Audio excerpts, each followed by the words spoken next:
ආදරෙන් පිළිගන්නා කුක්කිත් නදිෂයක් එකතු වෙලා ඉන්නවාලව වෙළඳපොලේ මිලාදික දේවල් අපිට ඊට වැඩිය ගොඩක් අඩු වියදමින් ලේසියෙන් ගෙදර හදාගන්න පුළුවන් නම් මම හිතන්නේ ඔයාලත් ඒකට ගොඩක් කැමති වෙයි.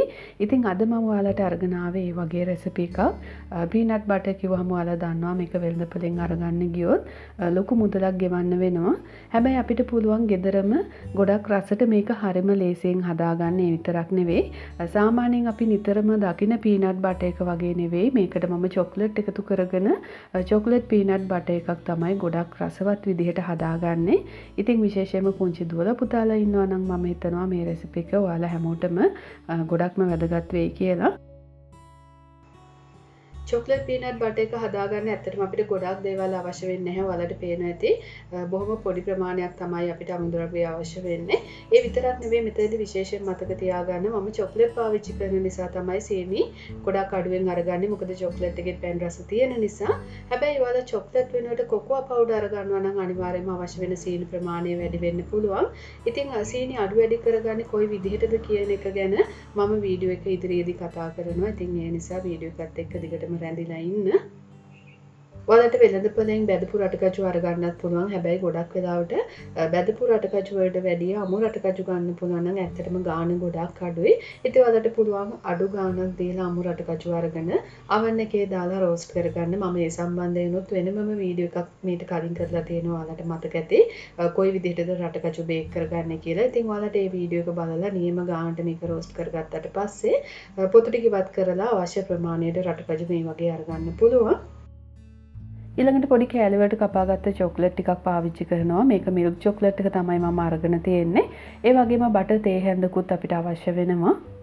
මුලින්ම කරන්න ඕනේ චොක්ලට් ටික දිය කරගන්න එක. ඉතින් ඔයාලට පුළුවන් ඩබල් බොයිල් ක්‍රමයට හරි එහෙම නැත්නම් මයික්‍රෝවේව් එක පාවිච්චි කරලා හරි චොක්ලට් එක දිය කරගන්න.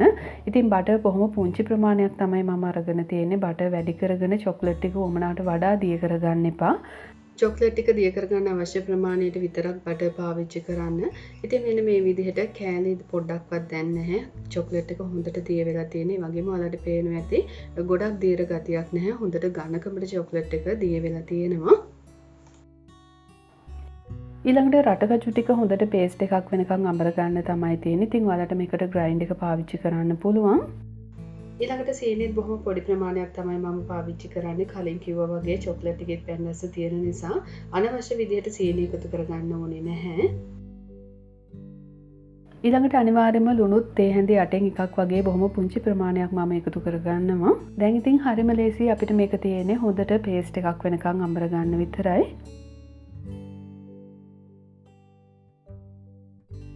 දැන් මේක හොඳට පවුඩර් එකක් වගේ වෙලා තියෙන්නේ. තවත් විනාඩියක් දෙකක් හොඳට ග්‍රයින්ඩ් කරගන්නකොට ඔන්න ඔයාලට බලා ගන්න පුළුවන්.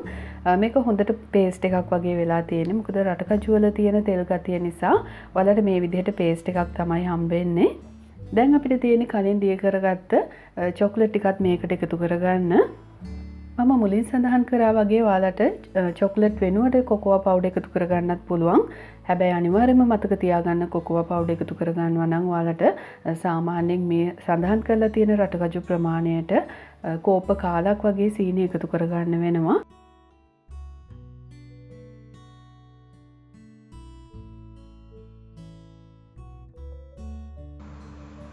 චොක්ලට් ටික එකතු කරගත්තට පස්සේ ඔන්න මේ විදිහට තමයි අපේ චොක්ලට් පීනට් බටර් එක තියෙන්නේ. ඉතින් මතක තියාගන්න ඔයාලා චොක්ලට් පවුඩර් එකතු කරගන්න ඕන නම් අනිවාර්යයෙන්ම දිය කරගත්ත බටර් ටිකක් හරි එහෙම නැත්නම් පොල් තෙල් නැතුව වෙන ඕනෙම තෙල් වර්ගයක් එකතු කරගන්නත් මතක තියාගන්න. එහෙම නැති වුණොත් චොක්ලට් පවුඩර් එකතු කරගත්තට පස්සේ මේක ඝනකම වෙන්න පුළුවන්. මේ වගේ හොඳට ක්‍රීම් එකක් වෙනකන් ඔයාලා අනිවාර්යයෙන්ම පේස්ට් එක හදා ගන්න ඕනේ.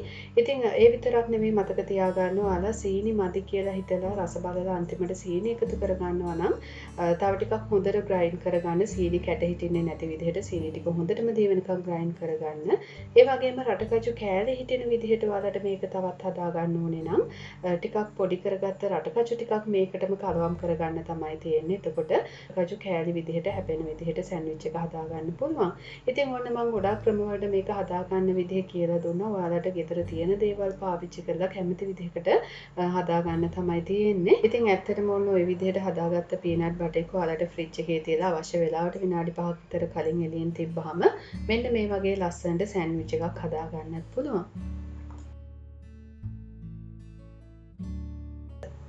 ඇත්තට මේක මාරම රසයි ඔයාලත් අනිවාර්යෙන් හදලා බලන්න. අපි සාමාන්‍යයෙන් ගන්න පීනට් බටර් එකකට වැඩිය චොක්ලට් රසයත් එකතු වුනහම මේක වෙනස්ම රසයක් තමයි තියෙන්නේ. ඉතින් අඩුම වියදමකින් අපිට මේ විදිහට ගෙදර හදාගන්න පුළුවන් දෙයක්, පොඩ්ඩොත් ආසාවෙන් කන දෙයක් නිසා ඇත්තටම ගොඩක්ම වටිනා රෙසිපි එකක්. එහෙමනම් ඉතින් ඔන්න ඔයාලත් මේක අනිවාර්යයෙන්ම හදලා බලන්න. විශේෂයෙන්ම අපි වැඩිමිලට කඩෙන් අරගන්න තියෙන දේවල් ඊට වැඩිය අඩු වියදමින් ගෙදර හදාගන්න පුළුවන් දෙයක් නිසා මම හිතනවා අනිවාර්යයෙන්ම මේක ඔයාලා හැමෝටම ගොඩක්ම වැදගත් රෙසිපි එකක් වෙයි කියලා. ඉතින් එහෙමනම් අද වීඩියෝ එකත් එක්ක එකතු වුණ ඔයාලා හැමෝටම ගොඩාක් ස්තුතියි. තවත් මේ වගේ අලුත් වීඩියෝ එකකින් අපි ආයෙමත් ඉක්මනින්ම මුණ ගැහෙමු. ඔයාලා හැමෝටම සුබ දවසක්.